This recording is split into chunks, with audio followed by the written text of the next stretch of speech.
Hello and welcome to the show today. We have a guest, Damon Nichols. Him and I met. We went through a mutual training session about being a speaker, and we connected during that time. And I got to hear a little bit about his story. And I asked him if he could come onto the show so that he can share his story from very humble beginnings and a lot of ups and downs, but managed to build a multi-million-dollar business. And so with that, I'd like to invite Damon Nichols to the show. Damon, thanks for coming, man.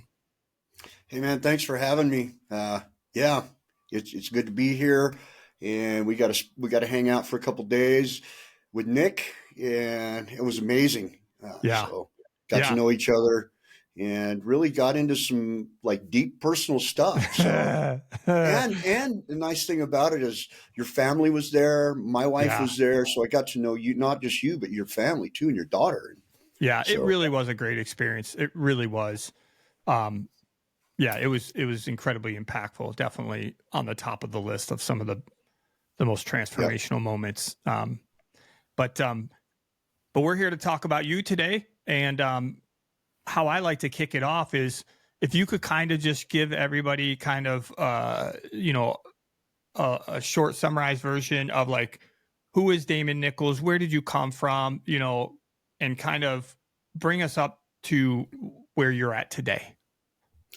All right. So, yeah, where I'm at today is I help a lot of people become successful in the storage industry. I help people, build and design storage facilities. And I've done this for, several years now. I was in real estate. I've been in real estate for the last 10 years. I had a restaurant. I'm in the process of selling that. And I'm just in a really different place than I was. But 10 years ago, I was at my end.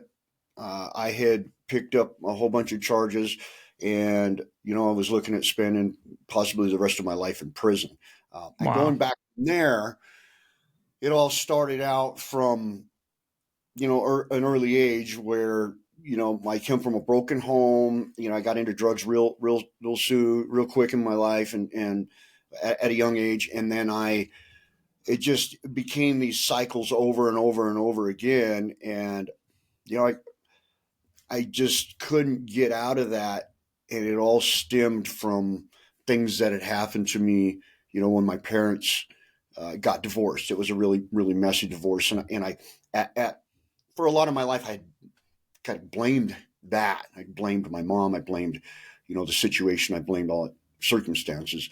And I continued up until the time I was about 45 years old, in and out of prisons and treatment centers, and addicted to, mainly meth. I had years of cocaine, acid, meth, and just about everything, up until I finally had, came to the end. And it took looking at losing my freedom forever to finally make that choice. But the last 10 years has been nothing but success for me, because I completely changed who I am. I completely changed my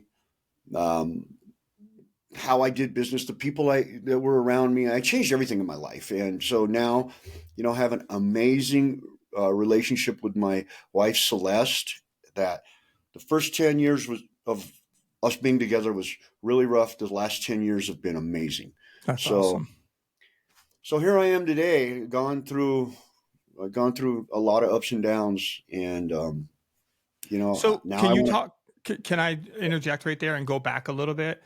Sure. Can you talk a little bit more about kind of how things transpired during that time where you said you got into drugs real bad, and then basically we were looking at spending the rest of your life in prison. Like, what was a pivotal change there? So that point, the change came in. Actually, I just celebrated 10 years 5 days ago. Nice. So Congratulations, man. So February 28th of 2015 was the last day. March 1st, I was picked up I was already on bond facing, manufacturing possession charges, and I had a bond violation, and I had meth with me again, and having that on bond, and I was already facing a lot of major felonies that I had just got arrested for in September. I was still going to court over that, and so that was the point. I had been through, and I can talk about that, many cycles in my life, and this was the last time I had nothing left, because in 2000 I had picked up a bunch more charges, and they were kind of the same charges, and then I was charged as a habitual felon at that point. So Mm.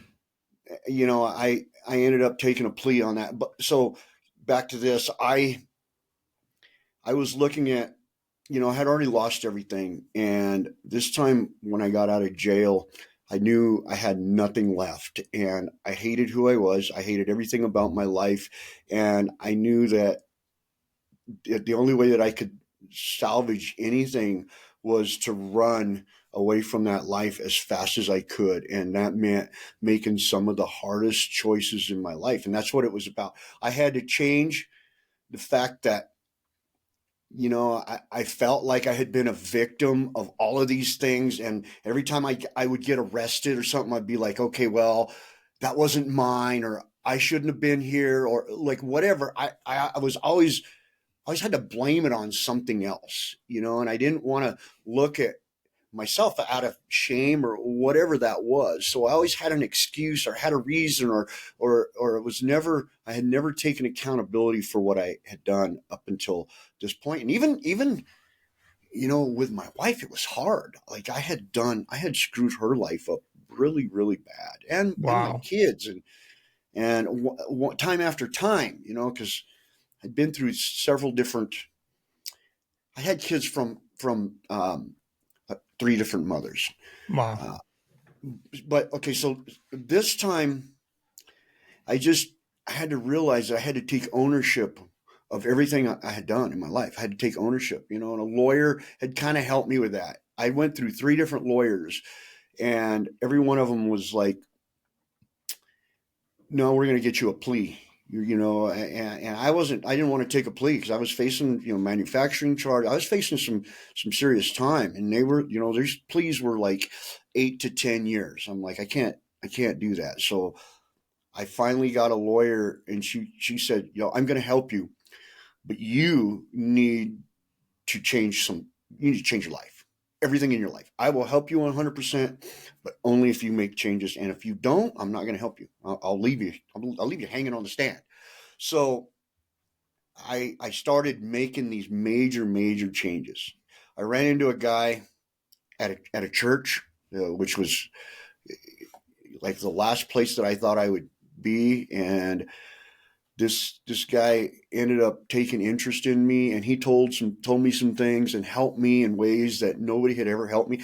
He he was so genuine and willing to help me and willing to take his time that meant so much for to me, to be able to have somebody, because all of the people that had ever been in my life always wanted something, and whenever I started to be a little bit successful, they would talk smack, or they did, whatever. It was like they became haters, Yeah. and no matter what, all this guy wanted was to see me be successful. And he would tell me that, he goes, one day I want to see you're going to come to me and you're going to say my life is awesome. And so having somebody that wanted to see me succeed, that it was that was a turning point. But then the choices that I made, I tell this story about eating mustard sliders. And uh, so in 2014, 2015, that was probably one of the coldest winters we'd had in like 30 years up in Denver. I was in Golden. I had no money. I had lost everything, and I had nowhere to go. My youngest boy was living with his grandma at the time. I didn't have a job. I couldn't hold a job because I was constantly going to court, and I was getting visits with him a couple times a week. And so I lived in this King Soopers parking lot for a month because it was real close to where I had to go to court, and it was real close to where I could see my son, and it was real close to where I could go meet with this guy a couple times a week. So it was in the area in Golden, and I didn't have like any money. I was making money off of what I could scrap out of these dumpsters at this place called Coors Tech. They had places where they work on cars, and I would get wire, I would get whatever I could, and it was enough for me to get to the scrapyard to sell this stuff so that I'd have enough gas to run my truck all night so I didn't freeze to death. And I remember there was a point where I had like $15 and I was so cold. It was, 20 below zero, and I was hungry, and I was faced with that choice of either, like, I had people's houses that I could go to, but they did drugs. They did things that I couldn't do. And I knew it was warm. I knew they would feed me, and I knew I could sleep there, but I had to take that choice or make that choice of, I'm going to put enough gas in my truck to keep my truck warm throughout the night. And I went to King Soopers, and I bought like 50-cent slider bread, and I would get their condiments from there, like the mustard and they had honey, and so like I packed my pockets full of mustard and honey and stuff, and I lived off that for like a week. That was my While I made that decision, and every day it was on my mind while I was cold in my truck. I'm like, I could go somewhere, but that I have to say was probably the main pivotal point in my life, was making that choice. And there was one week that was so cold, and when I got through that week, I remember I finally felt like, man, I can do this. I got through the hardest time. It started to warm up, and I'd lost a lot of weight, and So can I put this in context just to make sure I haven't lost myself or anybody listening? Is so that you said that was roughly September timeframe of 2014, correct? no, that was like March of September. So I had been 2015. staying in my truck, yeah, up until I was living with people, staying where I could. But March, like, did March 3rd, because I got out of jail March 3rd. So it would have been 10 years ago today. Okay, I got it. So you got incarcerated. I'm guessing for the umpteenth time, um, in the latter part of 2014, and Yep. then when you came out, in February of 2015, that's where this story that you just talked Well, about. I got arrested September 3rd. I was in jail for a couple of days. I got out, was on bond. I was fighting this, and got rearrested again February 28th. Got it. And, And then and, that's and when you had the meeting with the attorney. well, that's when I got out of jail, I just knew at that point, like, I had no chances left. And then I think I'd already gone through one attorney at that time, between September and March, because I was fighting this case. But as I was fighting this case, I couldn't quit getting high. I was living wherever, because I'd lost my house in September.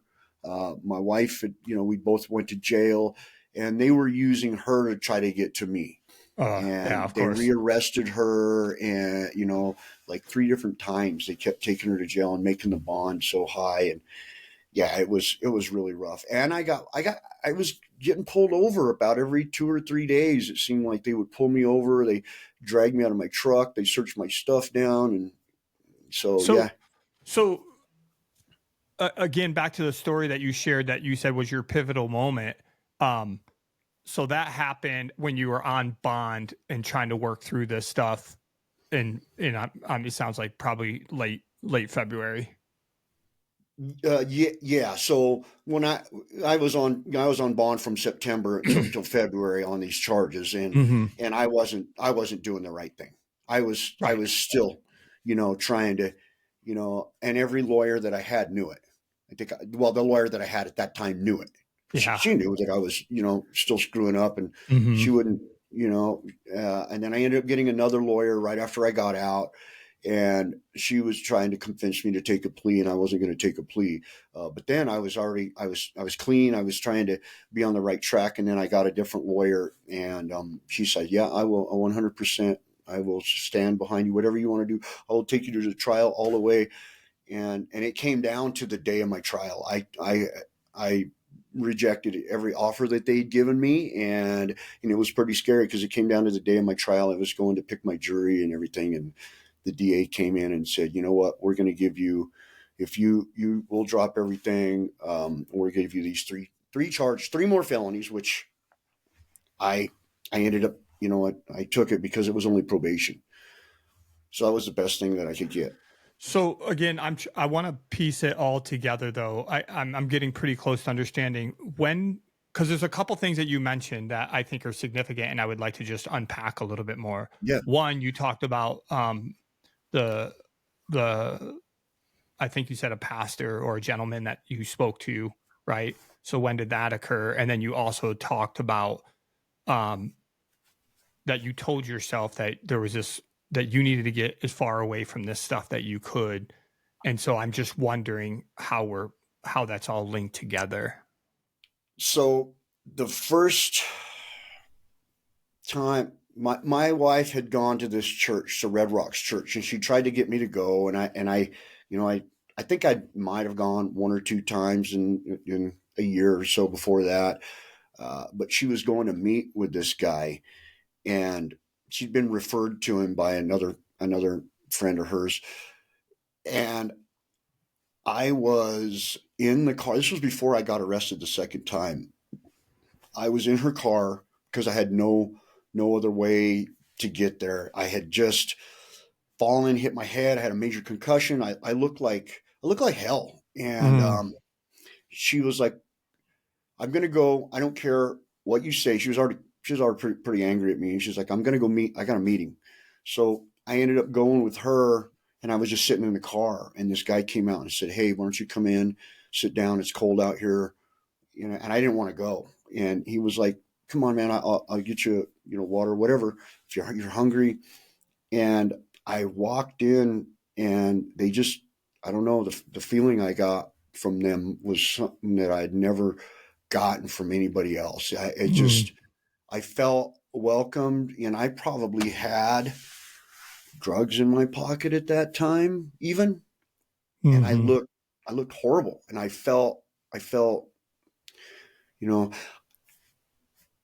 it was such a bad time in my life because I was suffering a major concussion, and a lot of that time, like I remember that there were some things I like. It's the only point in my life where some things are a blur, and that was only because I had hurt myself pretty bad. But going in and talking to these guys, they made me feel.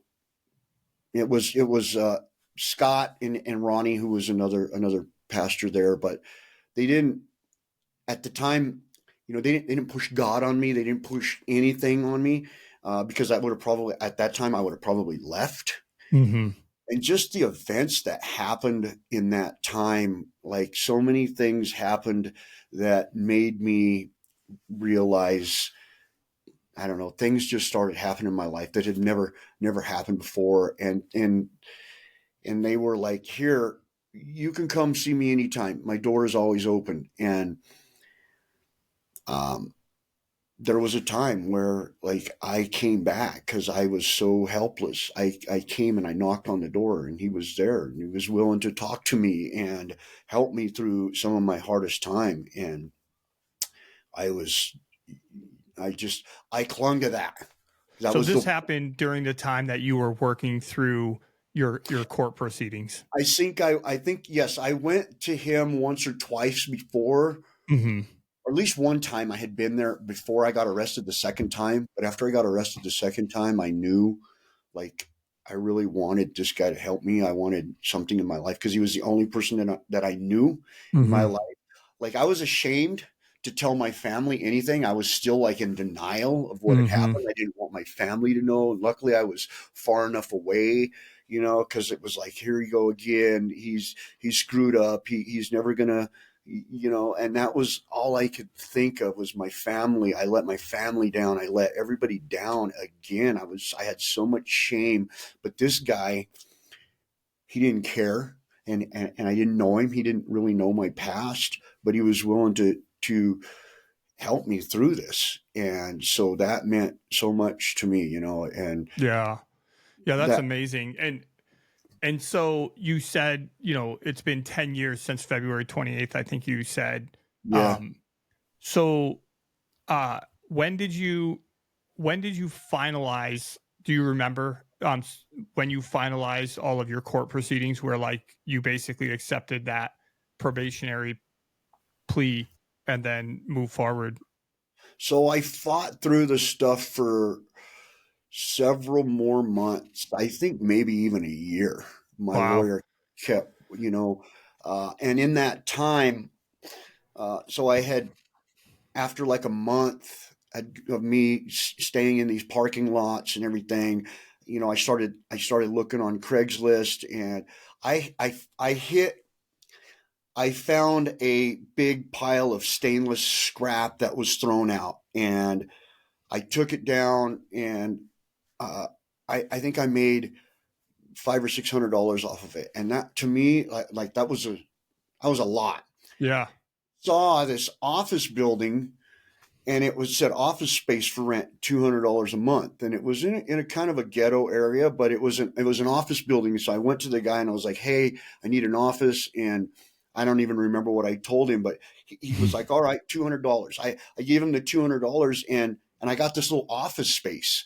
And to me, that was like, I had a warm place. I went to Walmart. I bought an air bed, an air mattress, and I bought a little cooker, a little thing that I could make my food on. And I wasn't supposed to live in this office space, but I Right. did Yeah. because it was warm, and I felt like, man, I'm really onto something. And I started looking on Craigslist for work, and I started looking around to try to find odd jobs and stuff. And I did. I found some projects that I could do.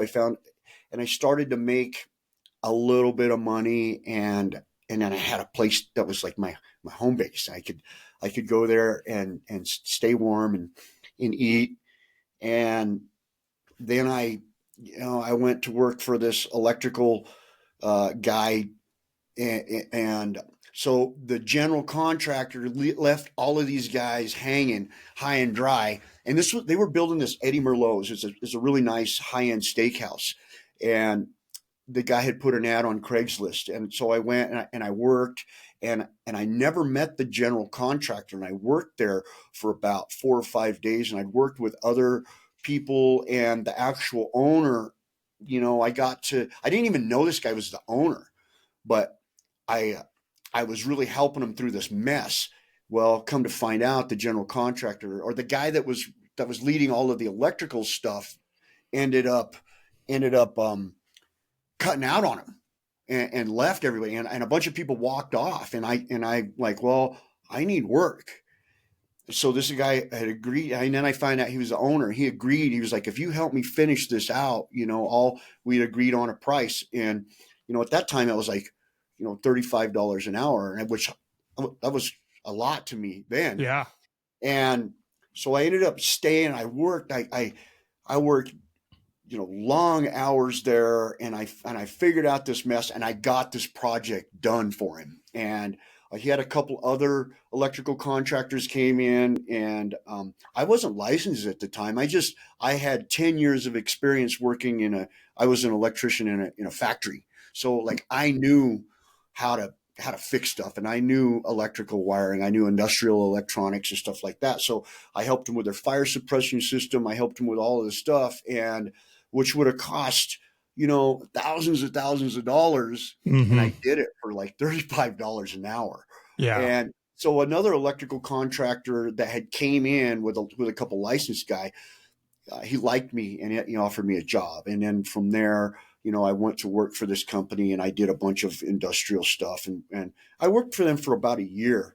Then I ended up getting a house, and getting me a place up in Loch Buoy. And then from there, I got into real estate, and that's there's a whole nother story there of how I got into that, and it was. Yeah, I want to get into that story, but I want to transition into it. So if I'm if I've received everything correctly, so you basically got that little office. You kind of use it as your home base. Was Celeste with you at that time? Was No, well, no, because she was kind of on her own up Okay. until that point. The DA had put a restraining order against us, so we couldn't even see each other. The only time we Okay. could see each other was when we went and visited our son. So it was Right. twice a week. We weren't even supposed to have contact, and I kept filing motions to get that restraining order dropped because it wasn't like we hadn't done anything. It wasn't us. They put that on there, and then so we find I while I was in that office space, I was able to get the restraining order dropped, and then she came and stayed with me a couple times, but she was staying with whoever she could stay with too. Yeah. And So so then you worked the electrical job, and you sounds like you started making enough consistent income that you were able to go get into a house. And I'm assuming you were renting, or did you buy? I rented a house. That's what I Yeah. thought. So now you're in a house, and it sounds to me like there's a point where we're transitioning into getting into real estate. I guess the question I want to start off with that is, was there a specific incident or person that turned you onto the real estate, or did you have your own epiphany? Were you watching a show? Did you read a book? Like, I mean, what happened? So what happened was this all happened. It's crazy how it all happened at the right time. I was working for this contractor. I'd come up like a year on my time, and I wasn't getting the raises that I was supposed to get. They didn't follow through with what they were supposed to do. I put a lot of time and effort into this company, and they were they didn't want to give me the raise that I wanted. They didn't. So um, I quit. I just quit. But at the time, I picked up this little pizza delivery job too for Domino's Pizza in Boulder, Colorado, and I was making a lot of money doing that. It's crazy because I would work in the evenings, and I thought, oh yeah, I'm gonna bank it on this, and I made more money in those 4 hours than I was making, working for this.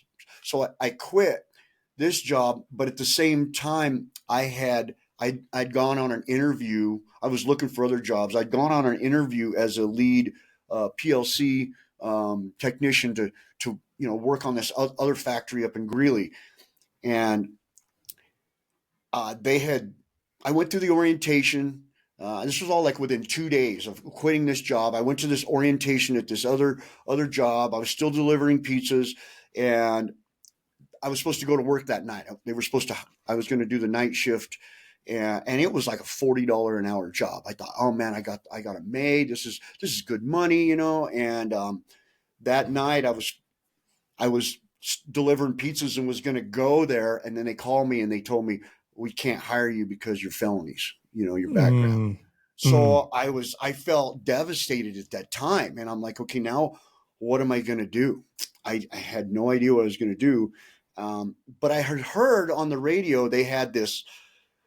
We're looking for a handful of people to get into the real estate industry. It was the Van Merrill flip this house thing. And I'm like, okay, well, I don't know anything about real estate, but I got to do something different because, the job that I wanted, I'm not going to get. So I stayed delivering pizzas, and I went to this seminar, and it was a free seminar. It was a 2-hour seminar.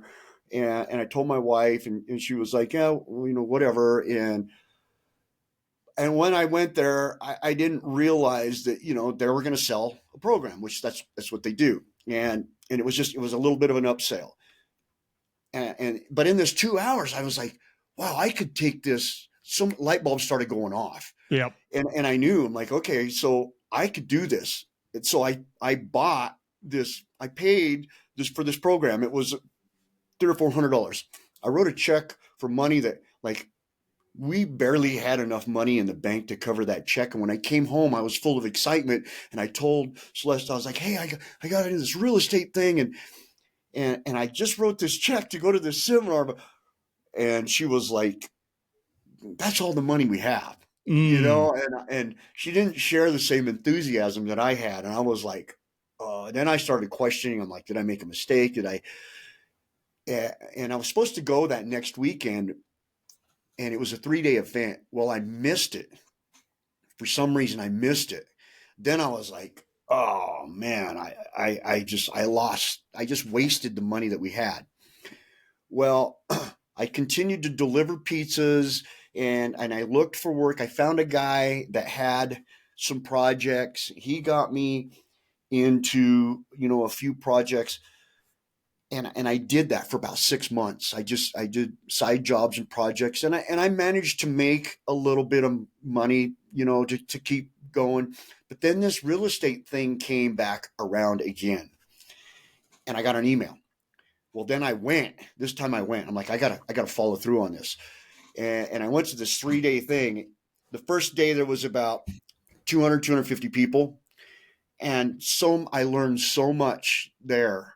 The second day, uh, it was about half the people, but I stayed, and then and the second day they did a lot of selling. They tried to sell the program a lot, and it was a lot of pitching. And then and the third day there was about maybe 30 people that showed back up, and that Mm. they really pitched to try to buy their 10, 15, and $30,000 program.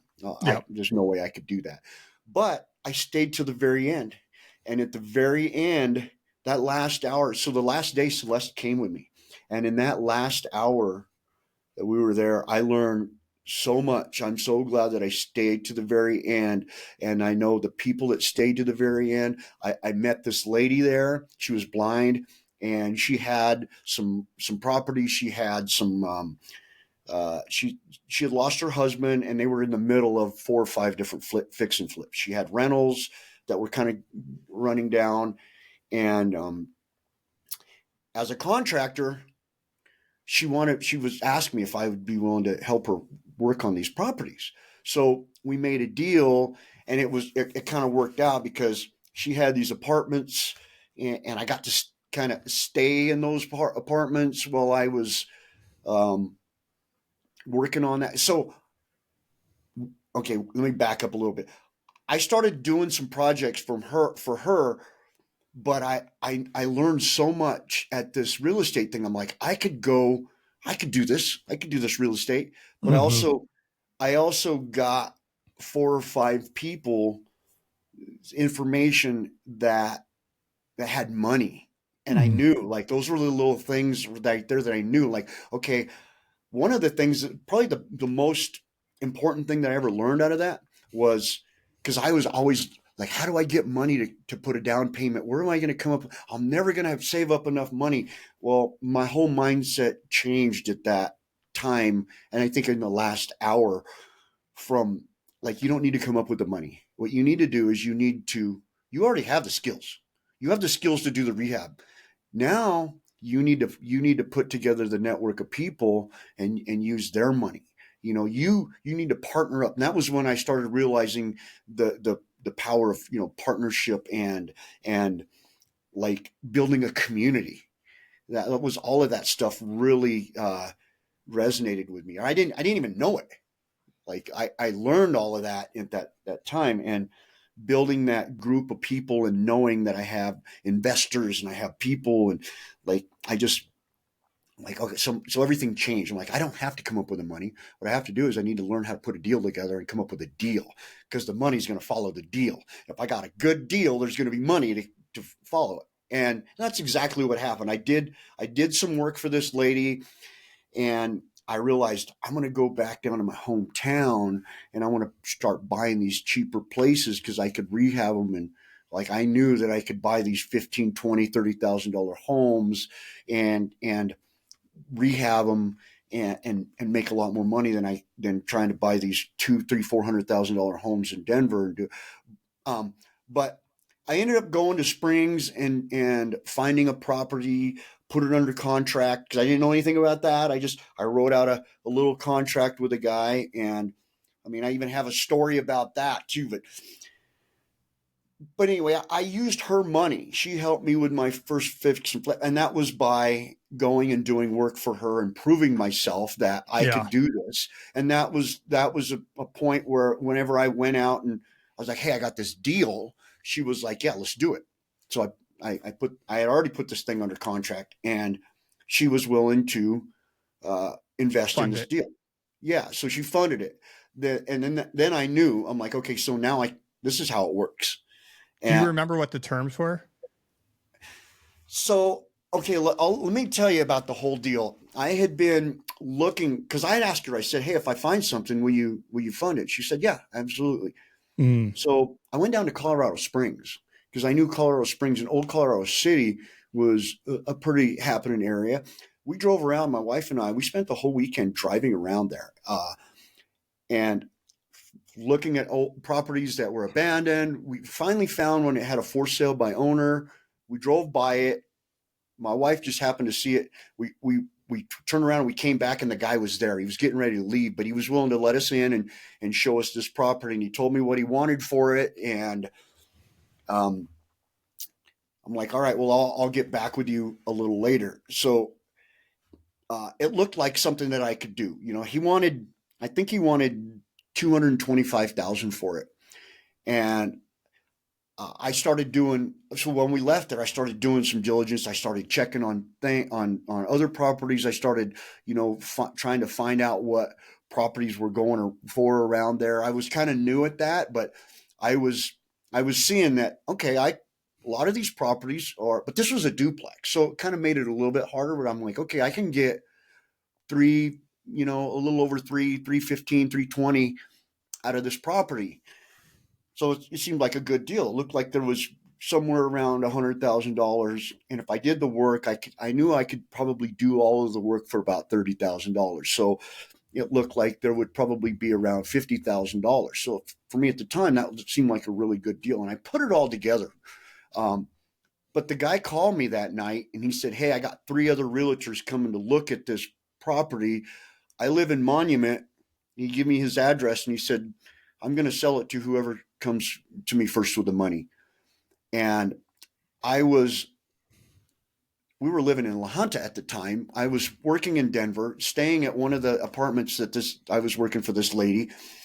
And my wife went back home. I came to Denver, uh, drove down to Monument. It started snowing. This was in February.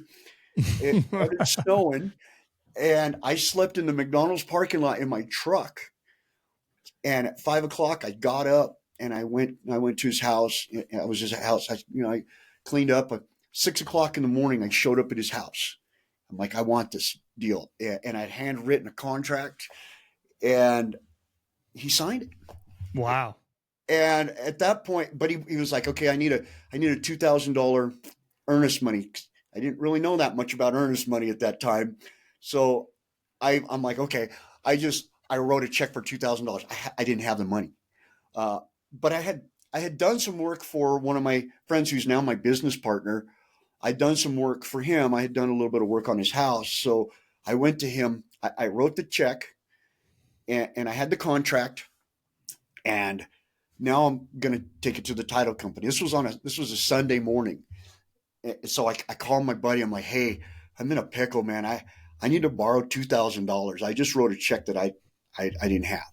And he gave it to me. He was willing to lend it to me. So I got the money from him, and I showed up. I was at the bank at 9 o'clock when they opened because I was afraid I was going to bounce a check. I put the money in there, and then I went to her and I told her, "Hey, I got this contract," and she was like, "All right." So she ended up, um, she was going to back out of the contract, and the guy was willing to go down. It was 225. He was willing to go down another $10,000. So she went ahead and did that, and then she funded. I told her I'm going to need 30,000. I had written it all out, so we ended Hmm. up getting this deal, and I stayed there and I worked on this project for about 2.5 months, and we ended up selling it for around, I think about 300, and I think we put it on for 320. We ended up getting like three. I think we had two people that wanted. We ended up getting more than what we wanted for it. We ended up getting like 328 out of it because a couple people were willing to write a higher offer. So Nice. yeah, Nice. What year was this? this was in 2017. So 2017 is kind of your first real estate transaction where you put the pieces together versus what you said where you were helping this lady out. So you put the pieces together, you found the deal, you found the person to fund it, and then you flipped it. And then you walked. Do you remember what you walked away with on this first deal? Just roughly. So I probably walked away with so that it didn't turn out so through that so I walked away with probably about 25,000, which You, or did you split it with her? no, that's what I walked away with. That's good. Yeah, that was really good. I lost So there 13 was on some my other first one. things that happened along the way too, because I was doing another rehab for her at the time, and I had spent a lot of money and a lot of time into it. And through this process, I was I was doing rehabs. I was helping her as at the same time I was doing rehab on this. She had a couple other projects going. So every time I would go to Home Depot or something, I would buy something. I'm like, I need a water heater. I need something for this. And she was like, well, just put it on this. So we ended up spending about $60,000 on this rehab instead of 30 because all of this other stuff in the time I was doing that it just kept going on to the same PO. So when she um, figured everything out, the what we spent on rehab was way more than what I said was going to be, and she ended up taking more because she profited. She probably profited 70,000 off of that. You know, Wow. Wow. yeah, yeah. But because But she, yeah, no, and no, all I wanted to say was like, that's good though, because I was in a very similar situation. And I'm just saying, you got to do what you got to do to get into the mix. yeah, Because what's similar to your story is mine is that we both had jack and shit to contribute monetarily. I'm talking about like we had our vision, we had our tenacity, we had our determination, we could find the deals and stuff like that, but I had no money to fund. yep, Neither did you. So that's why when people say to me, if you could go back and do it all over again, would you? I gave away 50%, right? So they said, would you give away 50%? I said yes, because if I didn't, I wouldn't have gotten in the mix. yeah, Like you got to start somewheres. yeah. Yeah, and it was worth it for me Yeah. because I learned so much, and it was such a confidence booster. Then I'm like, Yes. now I have the formula. Now I know what to Yes. do. And Well, and there's something right there that we talk about, but people I think underestimate how valuable that is that you now had quantifiable credibility when you go to talk to other people. I did it. I yeah, did it and we made money. So you can talk the talk and walk the walk, right? And that's what people want is they want to make sure that ultimately that they trust the person, trust the concept, and that their funds are going to come back to them. So, yeah, I mean, anyway, congratulations. It's good. I love it. I love yeah. it. And then it kind of blew up for there. And then the guy that I ended up getting the $2,000 from, I did a big rehab on his house, and he wanted to get into we started watching all these YouTube videos, just learning and learning and learning. And he became my business partner. He's still my business partner. And we went on this venture and we were buying stuff. We bought our first fix and flip. It was a house that needed to be bulldozed. I think I got it for like $8,000. It was pretty, and it was Wow. where I met a guy. So I started getting into tax liens, and I started putting a little bit of, so that some of the money that I got from that, I went to a tax lien sale and I started buying tax liens, and Yep. I got to learning that, and I got to knowing people there, um, like I got into that whole thing, and I made a lot of money doing that too. I probably made, you know, I probably profited $200,000 to $300,000 in tax liens in the time that I was doing them, and by buying these things cheap and going through the process. But there was a guy that was from out of town that had properties there. He had bought tax lien properties and went through the process and had deeds on them. So I ended up buying this one from him and it was one of those deals that it it was getting violations. He didn't live around there and he couldn't come and take care of this property. It was just overgrown weeds. There was trees falling down and he was starting to get all these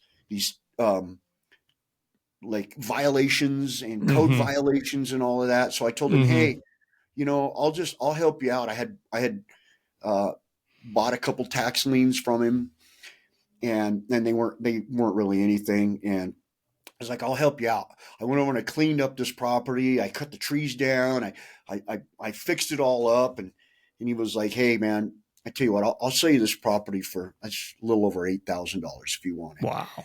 And so by me going and doing that, it was, because he probably wouldn't have sold it if I wouldn't have just went and volunteered my time to help him just to go clean this up, Mm-hmm. and he ended up selling it to me for pretty cheap. And I think we ended up buying it. Somehow we found a way to, no, we borrowed money from like two different people. My business partner and I might have had $2,000 to my name, and he had a little bit of money. He had a credit card. That was it. That was what we had, and um, we borrowed the rest of it, and we had all our eggs and other people's eggs all in one basket, Yep. Yep. and Yeah, and did I it. know that.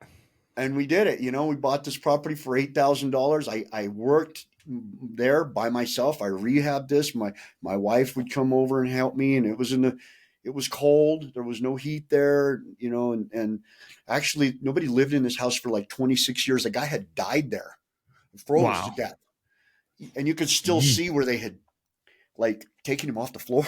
Oh my Which gosh. was, yeah, it was bad. Like I have these pictures. It looks like something you would never walk into. But I gutted it down to nothing and started it over. And we bought that house for $8,000. I put $12,000 off of a credit card into it, rented it out, and then ended up going and getting a loan on it and had it rented out. We rented it for 2 or 3 years and ended up selling it for like $115,000. but Nice. but it helped us scale. From Yeah. there we went and then just more and more and more, and ended up doing. We probably turned 50 or 60 properties in like 5 or 6 years through Okay. somehow either fix and flip, buy and hold. I wholesaled some properties. I bought some tax lien properties. I just whatever. I just got into it and got in the mix, and it just became like it's what I did for several years. So by that time, I'm assuming you're talking about a span of probably late 2018, early 2019, all the way up until like 22, 23, right? Yeah. And so is my assumption correct that once you started gaining momentum, that became your thing and you were making enough money by doing this with your partner that you didn't have to go do the odd jobs anymore? Is that correct? No, I didn't. And what's crazy is because and before I had left Denver, one thing that a guy had showed me something, and it was about lead generation companies. And this is kind of what I have a course that I offer people, and and part of it is the lead generation company. I got involved with a lead generation company. I used like two different ones, and they supplied me with work. I had no idea how these things worked. I thought it was a con. I thought it was, but I put some money into it, and they started bringing me quality leads. And so I was doing that kind of at the same time while I was like going right about the time I went to that real estate seminar. I was doing some of that, Okay. and so the lead generation was coming in, and it was starting to boom and I was starting to get a lot of that. So whenever I went back back down to La Junta at Rocky Ford, they kept offering me jobs, and I just kind of had put that to the side. So I was kind of transitioning out of that, but as I was doing one of my rehabs, my truck broke down, and I needed a new vehicle, and one of my bosses that I used to work for had a truck for sale. So I went, I hadn't talked to him for years, and I went and bought this truck, and he tried to hire me back, and I didn't want to go. I'm like, no, I'm doing this now. And then he asked me, he's like, hey, do you build any, like, I told him I was doing rehabs and real estate. And he's like, well, do you build any storage sheds? I'm like, I guess I could. And he goes, well, my cousin Dave needs some storage sheds built. I didn't know really anything about that either. And I said, well, I go give him my number. I'm like, I didn't even leave there. 5 minutes later, this guy calls me. He's like, hey, I got you want to come build these sheds for me? I'm like, well, sure. And he was up in Fowler, and he was like, yeah, this is, I went up and I met with him, and I looked at what he was building, and I was like, oh, these are pretty big. And I had no idea how to price something like that.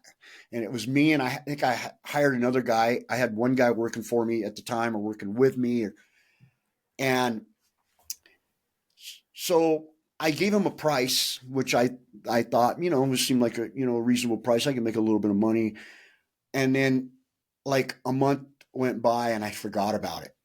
And then he shows up one day at one of my rehabs in my house, and he's got these big rolls of plans. And he was like, here's the plans. The buildings are going to be here in 2 days. I'm like, can you find somebody else? He's like, no. You're going to have to do this. You committed. So I'm like, all right, I'll do this. And so I took that on. And at that time I was like, holy crap, I don't know if I ever want to do this again. It was 4 buildings, and they were big buildings. They were like 200 by 20-foot buildings. And then I ended up hiring a couple guys to do this job because I'm like, okay, I can make some money off it. And I did it. Well, I didn't want to do that because I was doing this rehabs. I'm like, no, this is not what I want to do anymore. But I had like 4 or 5 people coming to me like, hey, can you build mine? Can you build mine? And I'm like, no, I'm not doing that. And then I had another guy call me and was like, hey, I got this building sitting on the ground. Can you come put it up? So I gave him a higher price, and he was like, yeah, just come do it. I'm like, okay, so now there's something here. And then more people kept asking me to build them because there wasn't people that were able to build them. And by now, like my 5th building, I got pretty good at it. So this 5th building went up quick. And then he was impressed. He was like, I'm buying another one. And then the company, the manufacturer, when I talked to him, but I only talked to him because I was having problems. And whenever I got the thing done, I called him back to thank him for their help. And I told him I built this building in like 4 days. And they're like, wow, that's amazing. This is actually the fastest building that we were able to put together and have done. This guy's renting doors. So he was like, would you be interested in one in, another state? So I'm like, well, I don't know. That guy called me. He was like, I got these buildings sitting on the ground. And I gave him this, but that time I thought was a really ridiculous price. And he was like, when can you be here? And so I put together a crew of guys that wanted to go, and we went out there, and I made some good money at it. And then it snowballed from there. And people wanted buildings, and I didn't realize at that time I had no interest in getting into storage. But now I got people wanting buildings everywhere. And so for the last, probably 6 or 7 years, like for the last 3 years, that's all I've been doing is just building buildings. And so that's interesting because I don't think I understood that when we first met in Florida. So you're more about building the storages versus owner operating them. Yeah. So not only that, I'm helping people put together. Like I had a guy, a big project I just did actually last year in Kansas. A guy that I met at a storage shed convention. He was just he wasn't even sure if he wanted to buy this land, and he asked me to come look at it. So I looked at it, and I told him, well, we can get this many buildings on it, and he was like, well, put the whole project together for me. What can I get out of it? I did some research on the other storages around there, and I put this whole project together for him. I'm like, okay, it's going to cost you this much to put this many buildings. You'll be able to get this many doors, and you'll be able to get this much a month. And he was like, all right, I'm going to do it. So he bought the land, and so then I designed the whole thing. I put together a site plan and took it all to the zoning and everything, and built this whole facility for him. And I made pretty good money, and this guy's got this really good facility. So I've done like 2 or 3 more for people since then, just helping them put it together, and I'm like, okay, well, now I know all the numbers. I know what it's going to take. I know how long it's going to take, and I know what they're able to get out of it. And now these guys are going. So a couple of projects that I did a few years ago that they built, guys are like pulling. They spent $500,000 to build this facility. Now they're full or almost full, and they're putting it on 30-year notes they're borrowing $3 or $4 million off of it. Put it on a 30-year note, and it still cash flows a little bit. But yet that $500,000, they just pocketed $3 million off this. And now they're doing the next one over and over and over, rinse and repeat. One deal could put you in a position where you got millions of dollars to be able to go do whatever you want with, and you can 1031 exchange it, whatever. Yep. So for you though, are you primarily focused on operating your storage building facility, or have you also kind of built out your own portfolio in conjunction with this? So I'm looking at some right now. I have some partners that are looking for land. Actually, I had a guy just try to call me a few minutes ago we're looking at some land. We have 2 or 3 different. I'm gonna get some myself this year, but for the last 2 or 3 years, all I've been doing is going all over the country and building them. I spent maybe a month home last year. I was on the road building storage facilities. Wow. And I made a lot more money doing that than I was doing fix and flips. And I could do it a lot quicker, and I didn't have to put all my money out on buying a house and rehabbing and all of those unforeseeables that they don't go with the stories. Is I take my guys out, we build a building, we get paid, we go to the next one. So it's, listen to your entire story. That's the whole point of this podcast, right? Is I wanted to talk about the trials and tribulations of entrepreneurship. And for you particularly, obviously, there's a very interesting part about the fact that how low it really got for you, right? Before you kind of made that change. But then you talk about your story where you're literally eating off of condiment sliders, and living in your car, freezing your ass off. And now you're talking about doing what I'm assuming is multi-million dollars worth of storage buildings per year, in roughly a 6-year time frame ish. Yeah. That's awesome, man. Yeah. I've probably helped out of what I built last year. I'd say a combined those facilities that I built last year are probably worth combined, I'd say over $20 million. Nice. Is most of your, you say you travel all over the country. Okay. I've built probably 300 buildings in 18 different states. Okay. Do you have a preference? State? I've done a lot of stuff in North Dakota and South Dakota. I'm going to Illinois next week. Not really. I just came back from Oregon a couple weeks ago. You done any in North Carolina yet? No, I haven't done any in North Carolina. I did some in Arizona, but it was bad in Arizona because we were there in the middle of they got like 4 feet of snow when we were there, and it was horrible. I do like I was in East Taos, Michigan last year, or I think last year, and right up on Lake Huron. That was a fun project. I liked that, just because, who I was doing it for, it was Jeff Janis. So I don't know if you know who he is. He played for, he was like a running back for Green Bay for 4 or 5 years. Awesome. Yeah. So now he's building storage facilities. So that was a fun job. I liked that. I did some work up in Washington. That was a pretty good job, just because of some of them. I like the places. Oh, Sturgis. Probably Sturgis was one of the funnest ones I did. I built like 8 or 9 buildings for a guy out there, and it was a great project. We had a lot of fun when we were there.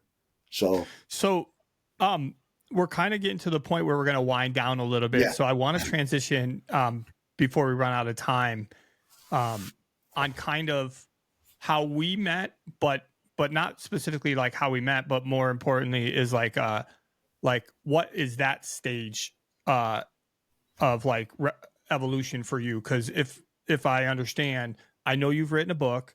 I believe that you do have some type of coaching. I know you do some speaking. So can we talk a little bit about that and like just give us the background on what you're doing Yeah, there? for sure.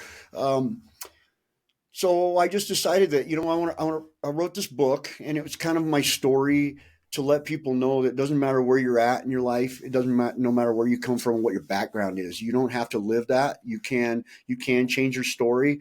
And I just, I came from some pretty dark places, and to know that if you change who you are, and it comes with changing the inside, the internal world, and changing just the story that you tell yourself, and whether you're a victim of what you've done, or taking accountability for who you are. And so with that, I wrote the book, and I'm mentoring people.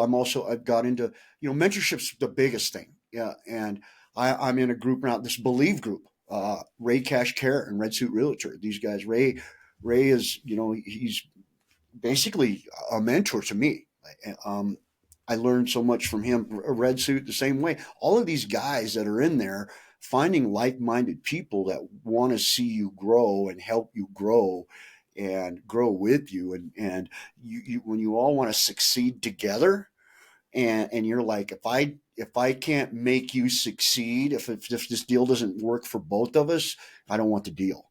And so finding groups of people, and that kind of people is kind of where I've geared my life toward. But the speaking, I just decided, I want to get out and I want to share my story, and I think I can make a really big impact to people. I know I can, because I'm actually, tomorrow I'm going. I've been going to the prison. I've been speaking in one of the prisons in Colorado for the last year, and Wow. tomorrow I'll be going back there. They keep inviting me back for every class that they have, because it's making a huge impact.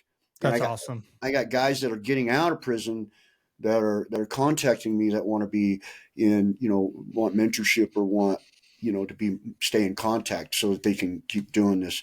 And it's all about, changing the mindset. But I have a few other speaking things that I'll be speaking April 1st at the world's largest real estate bus tour. So, maybe you can come out to that. It's in Oh, Salt Lake. actually, you're talking about Scott, right? Yeah, Red Suit, Scott Orson. Yeah, I actually, I really was interested. I'll tell you why I didn't. Well, before we came on, I told you right now we're kind of in a valley, going through some shit, with our business stuff. But so then I looked up the plane tickets, and the plane tickets were like $1,500, and I was like, that's crazy. Because right now I think they're just really expensive, more than usual, and anyway, plus the time away with everything we got going on. But that's awesome. I didn't know you were speaking at that event. Yeah. I would love to go to that, but I just think, yeah, if it was a little bit closer, it'd be worth the drive. But for me, it's a solid 2-day drive. The days of me like pushing through, those are over.